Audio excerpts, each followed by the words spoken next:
আমি আজকে 5টা খাবারের কথা বলবো। যে 5টা খাবার খাইলে আপনি জিঙ্ক ট্যাবলেট আপনার কিনে খাওয়া লাগবে না।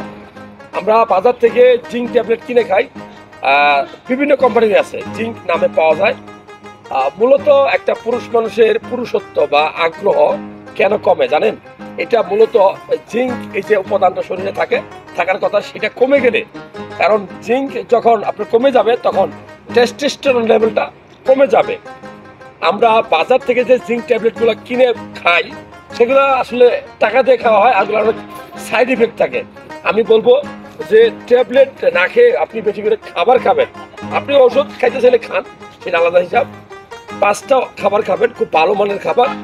আমি বলবো যাদের শরীরে জিঙ্কের ঘাটতি আছে, লাল চাল আছে না, লাল চাল বা বাদামি চাল, এই চালের ভাত খাবেন।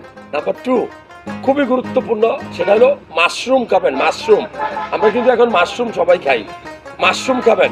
নাম্বার 3 খুব সহজলভ্য খাবার, পালং শাক খেয়ে যাবেন। পালং শাকে প্রচুর জিঙ্ক থাকে। আপনি কাঠবাদাম বা যে কোনো বাদাম আপনি খেতে পারেন, বাদামে প্রচুর জিঙ্ক থাকে। আপনি কলা, আমাদের বলা হয় যে ন্যাচারালি যত খাবার আছে সবচেয়ে গুরুত্বপূর্ণ হলো কলাতে বেশি জিঙ্ক পাওয়া যায়। যারা ভিডিও দেখছেন, গরুর মাংস, খাসির মাংস অথবা মুরগির মাংস, যেটা আপনার কেনার সামর্থ্য আছে, সপ্তাহে 3 দিন বা 4 দিন আপনি মাংস দিয়ে খাওয়ার চেষ্টা করবেন। এবং দুধ থেকে তৈরি টক দই বা পনির বা চিজ, আপনি যে কোনো, অথবা সরাসরি আপনি দুধ খাবেন, দেখবেন যে আপনার শরীরে আপনার জিঙ্কের কোনো ঘাটতি হবে না। মনে রাখবেন, আপনার আগ্রহ কম, ইচ্ছা শক্তি মরে গেছে, মানে আপনি যে পুরুষ মানুষ নিজেকে মনে হয় না, এই একটা উপাদান জিঙ্কের ঘাটতির কারণে হয়।